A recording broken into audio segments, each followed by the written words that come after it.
Good morning, Northlands. We are the Finnemores. I'm Ian. This is my wife, Stephanie, and we are excited to share with you, just the journey we've been on with the Lord in looking for a new home. And it's been quite a journey.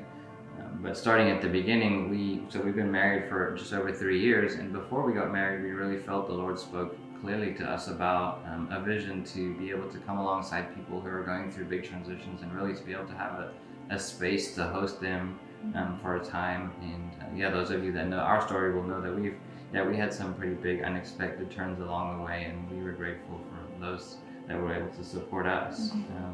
And so we've been on a long journey. We actually started looking for homes more than a year and a half ago, and we knew that we had a big vision. We had a vision beyond our resources. We had specific requirements, and we've put in offers on 4 different properties before we found our home.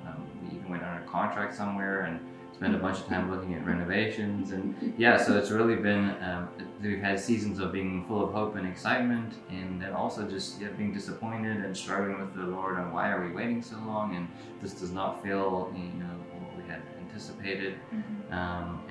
We've been grateful to be surrounded by our community to encourage us to speak into that vision, and to be reassured by the Lord Himself not to compromise and to continue to hold out for immeasurably more. And the other thing that He did was it just kind of changed our hearts over time. We started looking in a very specific location close to what was Abby's former school. But now that that we ended up at Peachtree Corners, we realized that it's just so clear that He was preparing the community as well as the home for us. And to the point that when we would tell people about the property, they would be, oh yeah, I know where that is. It's on my walking route or on my running route. And, so we're really just grateful for all the things that He took care of that we could never have sought out ourselves. Yeah, and it's funny because we had very specific criteria because we felt, He's called us to house people in transition. And so we wanted to have a separate space, and there were some other things that we wanted. And Abby, our 9-year-old, would say, well, do you think we're being a little bit too picky? And we're like, no, well, we're just trying, different things on, because we did at some point say, oh, well, maybe housing someone in transition is for later. And then both of us felt like, no, like we can't compromise that. That's for now.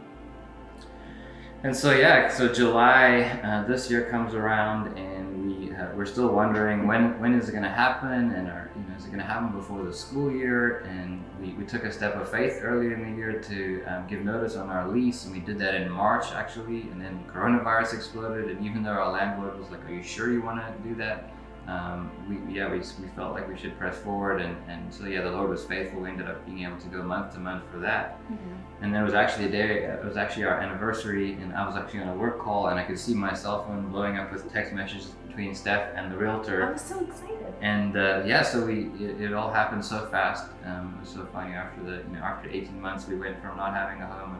At 7 o'clock, we went to look at the house. We put in an offer.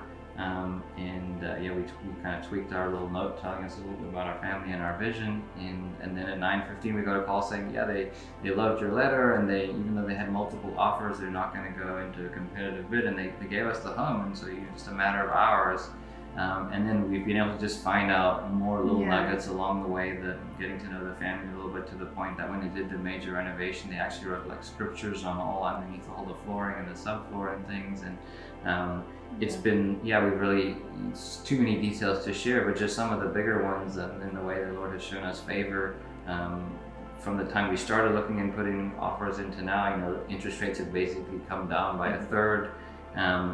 We were able to kind of have flexibility with our lease. We had kind of unexpected income. And so we're just so grateful for the Lord for how He's brought us to this point. But we know we're still waiting on Him to continue to provide, for the fullness of the vision. We are waiting on more provision, but we're confident that He'll be faithful. Yeah, and I think, the hard part for me was the waiting. And I think one of the things that I learned during this time was, that we can come to Him with our insecurities, or our doubts, or our hopelessness, and He will still provide, and He'll be there, and He will comfort us. And we can trust the Holy Spirit that He put inside of us, because we would try on different things like, oh, well, let's do this renovation. Maybe this is how we make our home. And yeah, we could just trust that the Holy Spirit inside of us would, give us a nudge forward or like a nudge to withhold. And I think it was really cool because we were on the same page a lot because he was speaking to both of us. Yeah, so I think the invitation really is, for you to seek the Lord for a big vision, to dream big, and then to know that He is faithful, that He will fulfill, He will provide in order to see His promises and His vision come to fruition. And we're grateful for what He's done for us. Yeah.